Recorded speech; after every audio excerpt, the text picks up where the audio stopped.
Es tiempo de pensar,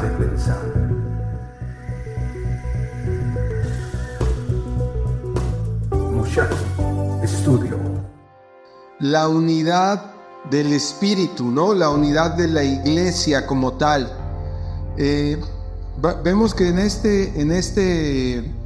esta serie de párrafos hay muchos temas involucrados, ¿no? Pero vamos a tratar de ir poco a poco, porque prácticamente gran parte de los temas que aquí se citan nos ha dado la base para todos los estudios que hemos tenido durante estos 2 años.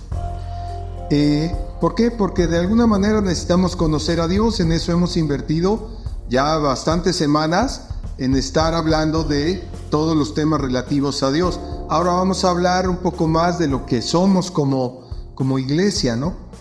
Pero esta carta de Efesios, escrita por el apóstol Pablo, aquí también él habla de un ruego, ¿no? De un ruego, ahí en el verso 1, donde nos dice que nos ruega que andemos como es digno de la vocación con la que fuimos llamados. ¿Cuál es esa vocación?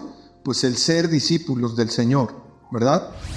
Entonces, este ruego, esta exhortación que el apóstol Pablo nos hace, es, como dice el verso 2, que andemos en toda humildad y mansedumbre. Ya vimos que son parte de las características de Cristo mismo, la humildad y la mansedumbre, ¿no? Entonces, de alguna manera esto nos va llevando, pero ya entramos en un segmento o en una parte donde debemos soportarnos los unos a los otros con paciencia. Es lo que dice ahí el verso 2. Y este soportarnos nos habla tanto de tolerarnos como de apoyarnos, ¿no? Tiene una dualidad este vocablo de soportar, ¿verdad? Puede ser que tú toleras o recibes a las personas que son parte de tu iglesia, pero también que puedes aportarles un soporte, que puedes darles un apoyo, ¿verdad? Y eso es lo que es la iglesia del Señor. Estamos unidos en el Señor para ayudarnos unos a otros a crecer en la fe, ¿verdad? Y dice que lo hagamos con paciencia y en amor, ¿verdad? Verso 2. Después el verso 3 habla de estar solícitos, o sea, que estemos disponibles, que estemos ávidos, que deseemos guardar la unidad en el Espíritu. Y eso es muy hermoso porque si se fijan, el Espíritu está con letra mayúscula. Quiere decir que se está hablando de la unidad de la fe, pero con un centro de influencia que es el Espíritu Santo de Dios. Y que es un vínculo que nos mantiene unidos, que nos mantiene fuertes y unidos en la paz. Ahí lo dice, guardando la unidad del Espíritu en el vínculo de la paz. Y luego habla de otra maravilla, que es que somos un cuerpo, ¿verdad? Como creyentes, la iglesia en todo el mundo, o sea, no solo la iglesia de Cancún o la naciente iglesia de Koinonía en Cancún, sino en todo el mundo, todos los creyentes de todas las latitudes, de todos los países y pueblos, guardamos la unidad en un cuerpo y en el Espíritu Santo. Por eso dice el verso 4, en un cuerpo y un espíritu con mayúscula, refiriéndose al Espíritu de Dios, como fuimos llamados también a una misma esperanza. ¿Cuál es esa esperanza? ¿Se acuerdan? Jesucristo, el Rey de Gloria, que viene por su iglesia. Luego en el verso 5 nos puntualiza que tenemos un solo Dios, ¿no? Dice ahí un Señor, o sea, un dueño de todo. Se está refiriendo, por supuesto, a Dios Padre, Dios el Hijo y Dios el Espíritu Santo, ¿no? Nos dice también que tenemos una fe. ¿Lo ven ahí claramente en el 5? Dice, un Señor, una fe, un bautismo, un Dios y Padre de todos, el cual es sobre todos y por todos y en todos. Fíjate, cómo lo presenta el apóstol Pablo es maravilloso, porque nos está diciendo que está sobre nosotros, como iglesia, como cuerpo, a lo largo de todo el mundo, un Señor, una fe, un bautismo, un solo Dios y está sobre todos. También dice que está por todos, o sea, que Él está proveyendo esta unidad para que nosotros salgamos a flote en un mundo difícil, caótico, que no busca a Dios. Y en todos, así cierra el verso 6, ¿verdad? En todos. Tenemos que tener la certeza de que el Señor está con nosotros, de todas las maneras posibles, arriba, abajo, todo, ¿no? Entonces, esto nos da una seguridad muy fuerte. Nos ayuda sabiendo que teniendo esta unidad en el Espíritu como iglesia, nosotros ya no somos individuos solitarios, sino que somos parte de un cuerpo que tiene un propósito en esta tierra, ¿verdad? No es algo que genera un hombre, sino que lo está generando el mismo Dios. Y poco a poco nos lo va enseñando que tiene un plan para nosotros, comenzando obviamente con nuestras familias, con la gente que amamos, la gente con la que nos relacionamos, ¿no? Pero ya entendiendo que somos un cuerpo en el Señor, ¿no? Un cuerpo espiritual, ya estamos unidos a Él. De alguna manera somos uno solo en el Señor. Y tenemos un Señor, una fe, un bautismo y un Dios y Padre de todos. Esto es a lo que algunos pastores le llaman el sentido de pertenencia, ¿verdad? Donde Dios te está, de alguna manera, te está reafirmando que pertenecemos a su reino eterno en esta tierra. Y no éramos merecedores de ello, pero Dios lo concede. ¿Con base en qué? Pues en el arrepentimiento y la fe que alguna vez le expresamos al Señor, en nuestra conversión de nuestros malos caminos para rendirnos a Dios y tener a Cristo como la figura central del plan de Dios, ¿no? Entendiendo que Dios son tres personas en una, ¿no? Pero es un solo Dios. Entonces, después cambia la perspectiva en el verso 7.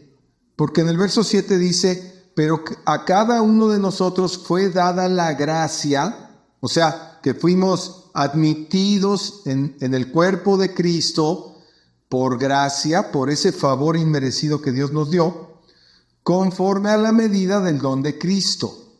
O sea, conforme a ese amor que Cristo mostró en la cruz, a esa medida nos dio la oportunidad de estar injertados en el cuerpo del Señor sin merecerlo, ¿verdad? Ahora bien, dice el verso 8, por lo cual dice, y aquí se refiere concretamente a lo que Jesús hizo en el momento de su resurrección, ¿verdad? Dice, subiendo a lo alto, llevó cautiva la cautividad y dio dones a los hombres. Entonces, esto abre como un paréntesis muy importante que lo entendamos porque en este pasaje el Señor nos está haciendo patente y muy claro, porque es muy claro que Cristo ascendió a los cielos y llevó cautiva la cautividad que era nuestra. O sea, el hecho de que nosotros fuéramos prisioneros o esclavos del pecado. Por eso dice que llevó cautiva la cautividad, ¿verdad? No es un juego de palabras. Es verdaderamente la obra que Jesús ha hecho por todos los que somos sus discípulos a lo largo de todo el mundo, ¿no? Entonces, y después dice que derivado de esto también le dio dones a los hombres. Ahí lo dice la segunda parte del verso 8. ¿Por qué es importante esto? Porque Dios está estableciendo en este tiempo, y lo ha hecho desde hace 2000 años, desde que Cristo tuvo su obra en la tierra, que murió en la cruz y después resucitó. Después de todo eso, esta porción de la Biblia se refiere a todos nosotros los que venimos después de esos 2000 y tantos años. Dice que dio dones a los hombres, ¿verdad? Eso es sumamente importante porque a todos nosotros, sin excepción, nos ha dado dones el Señor. ¿Para qué? Para cumplir con el propósito que Él tiene para su iglesia en la tierra. Es muy claro que por un lado, el mundo se está debatiendo entre una serie de factores, que hay demasiado pecado, demasiado libertinaje, demasiada maldad, demasiadas cosas feas, pero en medio de todo eso, en medio de un mundo en caos, está la iglesia del Señor, que sigue el propósito central para el que fue fundada, ¿verdad? Y eso a nosotros, a cada uno de nosotros, nos debe dar un sentido de pertenencia a esta obra, un sentido del anhelo de contribuir con nuestra vida a hacer la voluntad de Dios para que mucha gente se salve. Ese es el propósito de todo esto. No es ni ganar adeptos, la verdad es que no es eso. Lo vamos a ver un poquito más adelante. Vamos a puntualizar el verso 9, que dice: y eso de que subió se vuelve a referir a lo que estábamos viendo sobre Cristo Jesús en su obra redentora. Dice: y eso de que subió, ¿qué es? Sino que también había descendido primero a las partes más bajas de la tierra. Se dice que cuando Jesús muere, Él fue al Hades a proclamar su victoria, al infierno, literalmente hablando, ¿verdad? Este tipo de temas son profundos, pero sí tenemos que saber qué fue lo que pasó, o a dónde fue el Señor Jesucristo después de que murió. Y lo que dice aquí la palabra es que Él fue a las partes más bajas de la tierra a proclamar su victoria. ¿Para qué? Para que en todo lugar se sepa que Jesucristo es el Señor. Atrévete a leer y cambia tu destino. La Biblia es la voz de tu Creador y tiene todo el poder de su Espíritu para que tengas vida abundante. Este maravilloso libro te hará saber quién realmente eres y cuál es tu destino eterno. Sobre todo, te mostrará quién es Dios y su plan eterno para ti. Siempre recomendaremos que sea tu fuente suprema de sabiduría, así que no tardes en conocerla. También hemos escrito varios libros que te pueden ayudar a crecer en tu relación con Dios, porque en ocasiones las experiencias de otras personas nos enriquecen grandemente, si es que están basadas en la sana doctrina bíblica. Encuéntralos en Amazon Libros, en el enlace tini.cc/Moushaki, mismo que dejamos escrito en la descripción.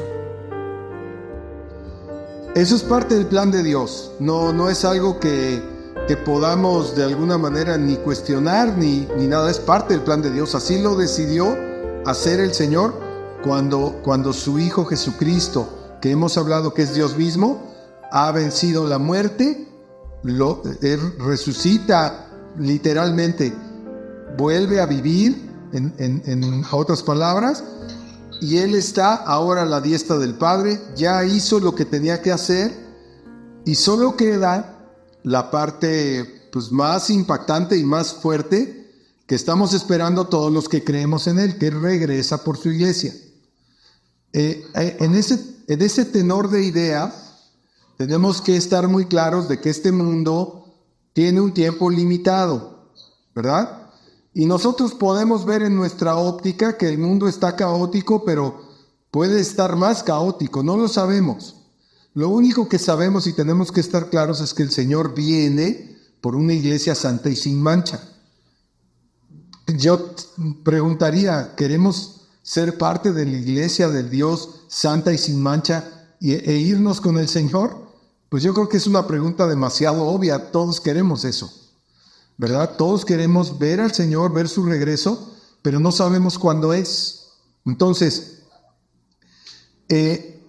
puntualizando estas cosas, bueno, ya nos habló la primera parte de este pasaje, que necesitamos mantener la unidad en el Espíritu, y también nos está hablando de cuál fue el propósito central de Jesucristo, que fue llevar cautiva la cautividad del pecado, y ahora estamos esperando su regreso. ¿En qué momento? No lo sabemos, pero debemos estar preparados para que estemos listos, para que cuando Él venga nos halle haciendo lo que Él quiere que hagamos, ¿no?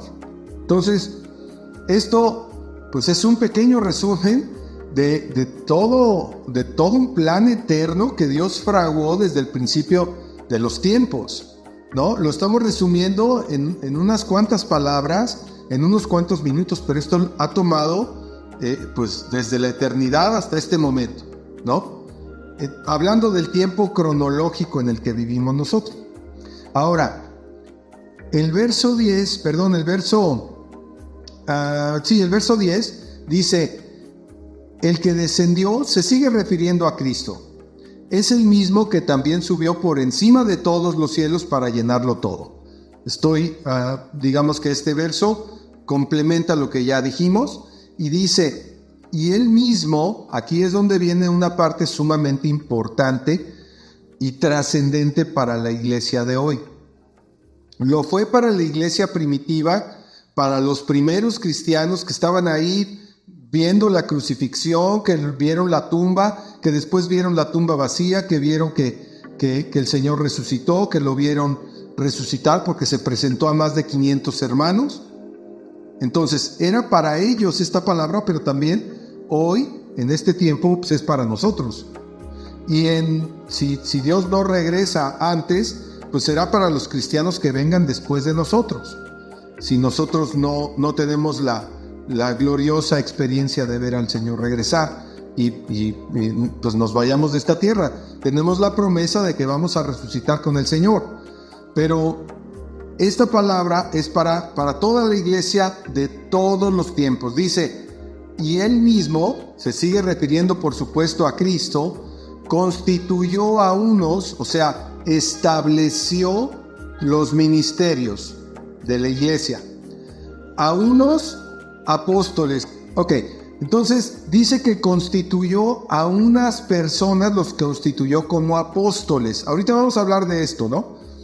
A otros como profetas, a otros evangelistas, a otros pastores y a otros maestros. Entonces, aquí el asunto tiene que ver con que dentro de este plan global de Dios, pues Él constituyó a unos apóstoles. Ahí está claramente los 12 apóstoles que el Señor constituyó, y también al apóstol Pablo, que la palabra apóstol viene a representar a aquellos que son enviados para una tarea específica, ¿verdad? En este caso podemos ver que todos los apóstoles, después de Jesús, pues hicieron su obra y plantaron muchas iglesias en muchos lugares, ¿verdad? Así también el apóstol Pablo y Lucas, que también fue apóstol, que no fue de los 12 originales, pero ellos fueron enviados. Por eso dice la palabra apóstoles. En este tiempo en que estamos viviendo hoy, algunos hermanos de algunas congregaciones afirman que ya los apóstoles en este tiempo ya no operan, ¿verdad? Otros opinan que sí. Sin embargo, puede que haya alguna confusión, pero en la iglesia pues nos regimos por esta escritura, ¿verdad? Sin embargo, puede ser y cabe la posibilidad de que solo se esté hablando de aquellos apóstoles y ya no va a haber más apóstoles, ¿no? Y también puede haber la postura de que, bueno, tal vez alguien sea enviado por Dios para abrir una iglesia ahorita en Cancún. Vamos a ponerlo así. Yo no me pongo ese título, ni mucho menos. Eso es algo que Dios lo va a establecer, ¿verdad? Pero hay que ser congruentes con las dos tendencias de interpretación de esta escritura, ¿no? Lo que parece que quiere decir este texto es que son funciones específicas que Dios ha asignado para que su iglesia crezca a lo largo de los tiempos. El asunto es que se pueden ejercer estas funciones de manera completa. Una persona pudiera tener los 5 llamados y hace la misma función, ¿no? El punto es que no es algo que sea limitativo, sino más bien enuncia funciones concretas. Los apóstoles es muy claro que fueron llamados a establecer iglesias. pero también predicaron, por lo tanto eran evangelistas, y también enseñaron, por lo tanto también eran maestros. Si te parece útil este contenido, por favor compártelo, suscríbete y dale me gusta. Con esto ayudarás a más personas a ser transformadas por medio de la renovación de su entendimiento. Recuerda que tú puedes ayudar a salvar una vida, porque ahora sabes y crees que solo Cristo salva. Muchas gracias. Bien amigos, eso fue todo por hoy desde Cancún, Mushaki. Hasta pronto.